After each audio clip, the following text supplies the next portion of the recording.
belly? Yeah, look. No, you don't. Okay, so if you just came from my second trimester update, you know that in my second trimester, I had a bad fall, so I had a concussion.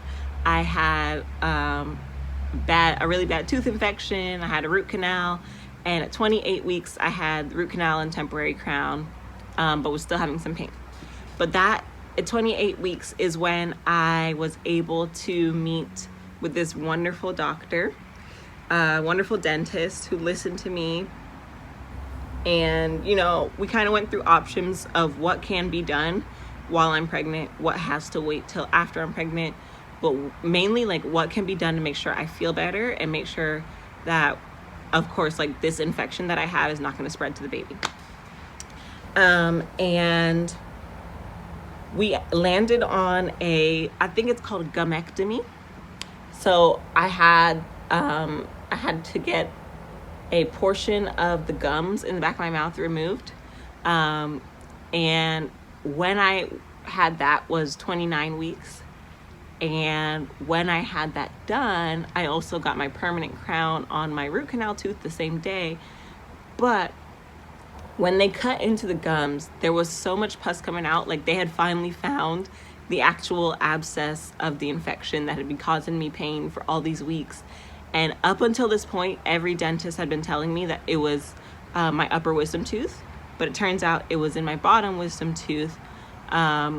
And when they did that gummectomy surgery, they finally removed the abscess, the infection, and yeah, started to feel a lot better.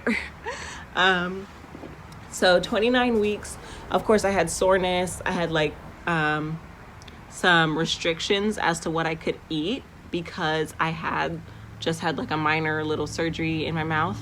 So actually since then, I haven't really been able to eat rice comfortably, which those of you that know me, so I'm half Nigerian, half Jamaican.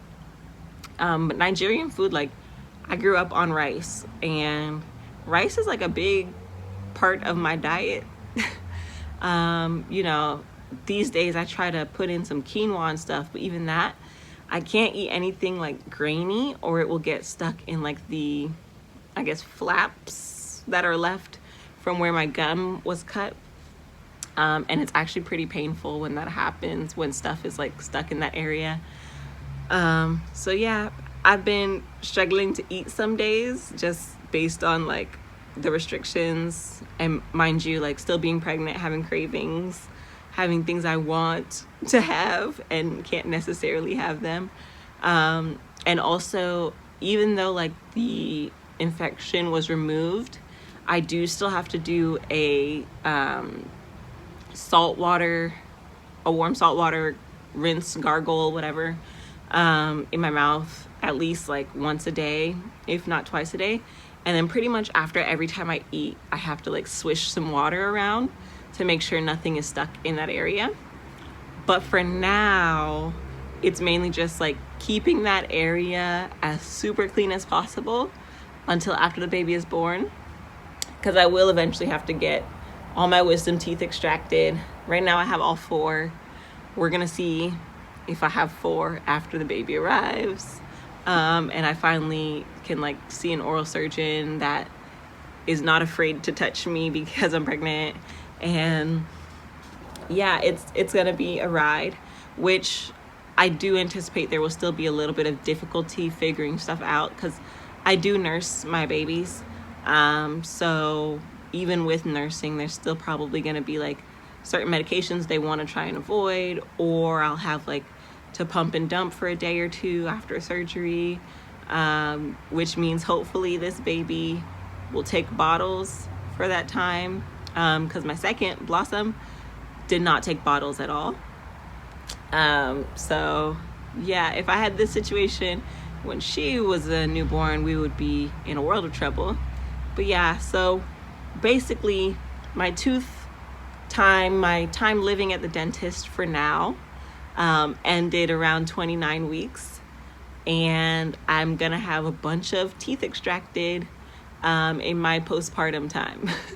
But for now, the infection is under control. The abscess that was there has been removed, so I'm no longer afraid of like it spreading to the baby.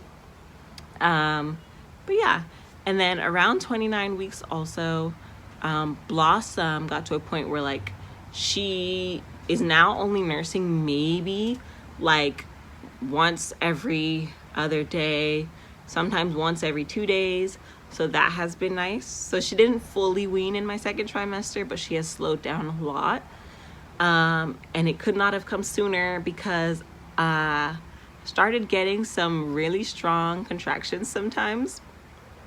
And for the most part, it was very much like Braxton Hicks, but there were some days where like she would be nursing, and right after she finishes nursing, it was like contractions would be picking up, and I need to like super hydrate, and like I couldn't sit in certain positions because I could feel like a downward pressure happening with the baby, which is not good at all. And there was also like a lot of external stress happening around the same time, just other things dealing with.